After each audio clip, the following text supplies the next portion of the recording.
දැන් ඔබ බලන්න අපි මේ කිරිබත් කනවනේ.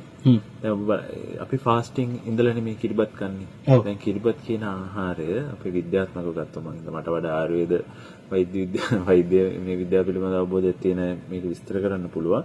එතකොට එක පාටම අපි ඝන ආහාරයක් ගත්තොත් ෆාස්ටිං ඉඳලා හරි එතකොට ඒක අපිට දිරවන්න අපහසුතාවයක් ඇති වෙනවා. ඒක නිසා ඒකට සුදුසු විදිහට තමයි කිරිබත් කියන ආහාරය දෙන්නේ. ඊට අමතරව දැන් මේ ගොඩක් වෙලාවට අලුත් පරම්පරාවේ ළමයි දන්නේ නැහැ හත්මාලු.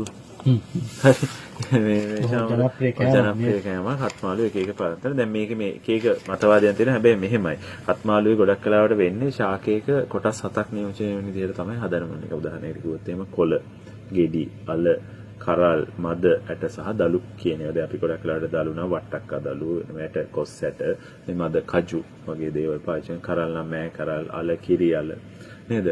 ගෙඩි වර්ග අලු කෙසෙල් ඒ වගේ මේ හත්මාලු හදන්නේ. ඇයි හත්මාලු හදන්නේ? දැන් අපි ෆාස්ටිං ඉන්නෝනේ විශාල මේ කාල සීමාවක් ඉඳලා. එතකොට අපි දැන් ඊළඟට යන්නේ මොකටද? ගනුදෙනු කරන්න, ක්‍රීඩා කරන්න, නෑ ගෙවල් වලට යන්නේ. එතකොට අපිට හයි ඕනේ. ඔව් ඒ කාලේ බීපු විටමින් එක තමයි මේ. කාපු විටමින් එක තමයි මේ.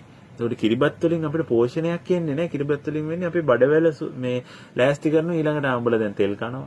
හරි. උඹලා දැන් කෑම ගොඩක් වැටෙනවා. ගෙවල් වලට ගියාම මේ එක එක જાති කන්න පුළුවන්. ඒකට මේ බඩ සුද්ධ මේ ලෑස්ති කරලා දෙන එක ප්‍රපෙයාර් කරන එක තමයි මේ කිරිබත් වලින් වෙන්නේ. ඒක පෝෂණය ලොකු පෝෂණයක් එන්නේ නැහැ. හැබැයි අර හත්මාළුවේ මොකද වෙන්නේ? තාමත් මල්ටි මේ විටමින් එකක් ඒක. හරි. ඒතකොට මේ විශාල පෝෂණයක් මේක හරහා වෙනවා. මම ඒකයි කිව්වේ මේ ඊළඟ පරම්පරාව ඇයි මේක පාවිච්චි කරන්නේ? මේක විද්‍යාත්මක පැත්ත ඉගෙන ගන්න ඕනේ කියන කාරණේ. ඒක නිසානේ අපි මේක ඉස්සරහට පවත්වාගෙන යන්න ඕනේ. එතකොට මේක නිකම්ම කරනවා නෙවෙයි. මේ අරමුණක් නැතුව නිකන් කෑමක් නැතුව කිරිබත් නිකුලේශ කරලා නෙවෙයි. හරි. එතකොට මේක දීර්ඝ කාලයක් තිස්සේ එහෙනම් මිනිස්සු මේක පවත්වාගෙන යන්න අවශ්‍යතාවයකුත් නැහැ. හරි. එතකොට දීර්ඝ කාලයක් තිස්සේ මිනිස්සු මේක පවත්වාගෙන යන්නේ අපේ ඇත්තටම මේ චාමර ආහාර රටාව කියන එක විද්‍යාත්මක පදනමකින් ගිය එකක් ලංකාවේ. අපි බැලුවම ඔබට තව වැඩිදුරටත් අධ්‍යයනය කරනවා නම් මහනුවර රජගෙදර සූප ශාස්ත්‍ර පොත බලත හැකි. එතකොට ඒක පුංචි බණ්ඩාර සංස්කලගේ සංරක්ෂණ මේ ඔෆිසින් සංග්‍රහිත කරලා තියෙන්නේ. එතකොට මේ පොතේ ඉතා පැහැදිලිව රජගෙදර රොබර්ට් නොක්සුත් කියනවා මේ මාලිගාවේ අන්තපුරේ හැරෙන්නට ඉතාමත් සුරූපී කාන්තාව ඉන්නේ මාලිගාවේ මේ කුස්සියේ මුළු තැන්ගේ. ඒ තරම් පිරිසිදුභාවය කියලා. ලස්සනයි කියන එක හොදස් කරන පිරිසිදුභාවය. එතකොට ඒ කාලේ අරක් කැමියෝනේ ඉන්නේ. එතකොට අරක් කැමිය කොයි විදිහේ වෙන්න ඕනේද? ඔගේ රැවුල කොණ්ඩේ කොයි විදිහේ වෙන්න ඕනේද? පිරිස අපි කියන ගෲමින්. මම අහලා තියෙනවා නියපොතු පවා පරීක්ෂා කරා කියලා නේද? ගෲමින් කියන එක කොහොමද තියෙන්න ඕනේ? ඒතර ආහාර රටාවන්. දැන් මේ අපි කියනවනේ ලහබත් කියන එක මේ අපි කියන ෆ්‍රයිඩ් රයිස්.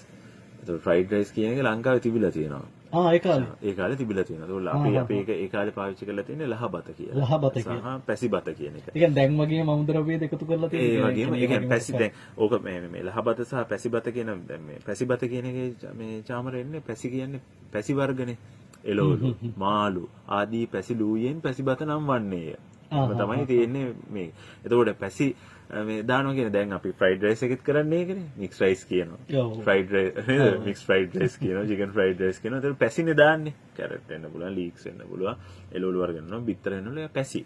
එතකොට මේ ලංකාවේ තිබිච්ච එක ලංකාවේ මිනිස්සු මේ ලංකාවෙන් ආයේ චීනෙට ගිහිල්ලා චීනෙන් අපිට එන ඔන්න චයිනීස් කියලා. හරි. පාන වර්ග දැන් මම අපේ ළමයින්ට ගොඩක් වෙලාවට කියන්නේ අපි මොක්ටේල් හදනවා. ලංකාවේ පාන වර්ග තියෙනවනේ. පාන වර්ග 30 ගානක් තියෙනවා ලංකාවේ රජුරු. ලංකාවේ රජුරුත් මේ මොක්ටේල් විතර නෙවෙයි කොක්ටේලුත් බීලා තියෙනවා. ලංකාවේ රා සමග තැඹිලි රතු රා කියන්නේ රා පැසවල රතු රා බවට පත් කළා රා සැන්ඩි කරන්නේ තැඹිලි වලින්. හරි. එතකොට දැන් අපි යුරෝපෙන් ආපු කොක්ටේල් එක කියන එක අපි පිළිගන්නවා. හැබැයි මේ මහනුවර රජුරෝ බීපු කොක්ටේල් එක අපි පිළිගන්නේ නැහැ. පස්සේ කාලේ මේ ජෝන් ඩොයිලි විසින් රජුරන්ට කොක්ටේල් එක පුරුදු කරා. මේ කොකාගේ නැට්ට කියලා කිව්වේ ඒ කාලේ. ඒක හරි. ඒ නමුත් ඊට කලින් රජුරෝ පාන වර්ග තමයි ශරීරයට සුදුසු විදිහට පාන වර්ග කිසිම අහිතකර දෙයක් නැහැ. අපි බලන 100% ස්වභාවික මේ පරිසරයෙන් ලබා ගන්නා ලද මේ ශාකමය ආහාර තමයි ආහාරයට අරගෙන තියෙන්නේ. ඒ කියන්නේ ජේෂ්ඨ කතිකාචාර්යතුමනි අපිට සම්මත කරන්න පුළුවන් දියුණු සහ ඊටමත් පිරිසිදු සහ නිරෝගී ආහාර සංස්කෘතියකට අපි උරුමකම් කියනවා කියන්නේ සහ අපි නිවැරදි වෙලාවට රජ්ජුරු ඒකනේ පාන්දර නැගිටලා නිවැරදි වෙලාවට කාලසටහනකට ගන්න රජ්ජුරු මේ සිරකාරයෙක් නෙවෙයිනේ. හරි. ඔහු මේ ගත කරන්නේ ඔහුගේ නිවැරදි දිව පැවැත්ම ඔහුගේ ආයුෂ කාලේ වැඩිනේ. ඒ කාලේ රජුරුවන්ගේ සාමාන්‍ය අර මරාගත්තේ නැත්තම් රජුරුවෙන් සාමාන්‍යයෙන් ඔව්ද අපි කියනවනේ මේ පණ්ඩුකාභය රජුරුව අවුරුදු මේ 70ක් ලංකාවේ රජකම් කරන්නේ. එතකොට පණ්ඩුකාභය රජුරුව අවුරුදු 70ක් ඉන්නවා කියලා කියන්නේ විශාල කාල සීමාවක් ඔහු ජීවත් වෙලා තියෙනවා. මේ ජීවන රටාව. ඒක නිසා මිනිස්සුන්ට අර తాවකාලිකව හරි ඔබලා මේ කාලසටහනකට මේක කරගෙන ඵලයල්ලා කියන එක තමයි අපි මේ ජාතියක් හැටියට මෙතෙන් දෙන පණිවිඩය. ඒ කාලසටහන. නැත්තම් දැන් අපේ ළමයි උදේ නැගිටිනවා. නැගිටලා හදිස්සි අන්තිම මොහොත නැගිටින්නේ. නේද? නැකතට හැරවනවා නේද? නැකතට හැරවනවා. එතකොට බෙෂීට් එක කිරිබත් ටිකක් කවලා එහෙමනේ දැන් අනේ පවුල නිදා ගන්න කියලා අපි කියලා එහෙම තියෙනවනේ. මම කියන්නේ දැන් ඉස්කෝලේ යන්න හරි ළමයි කැම්පස් එකට යන්න හරි ළමයි උදේ අන්තිම මොහොතේ නැගිටින්නේ. නැගිටලා ඇඳේ එහෙමයි. නේද අපි කියන රට හදන්න. ඒ කියන්නේ අපිට මේ අවදි වෙන තැනින් ආයෙත් පටන් ගන්න වෙනවා. මේක ලොකු දෙයක් තියෙනවා මේ ભેදේ පිටිපස්සේ. කියන්නේ විශාල සංස්කෘතියක් සහ ජාතියක් නිර්මාණය වීම කියන කාරණේ එක නැකතකට වැඩ කිරීම සහ ජාතියක ඉදිරි ගමන කියන එක මේ මම කියන්නේ සංස්කෘතිය කියන එක. සංස්කෘතිය කියන එක ඇතුලේ මිනිස්සුන්ගේ හැමදේම. ඒක විශාල සන්දර්භයක්. ඒකට මේ සන්දර්භය ඉස්සරහට ගෙනියනවා කියලා කියන්නේ ඊළඟ પરම්පරාවන් ඉදිරියට නිවැරදිව ගමන් කරනවා. අනිවාර්යයෙන්.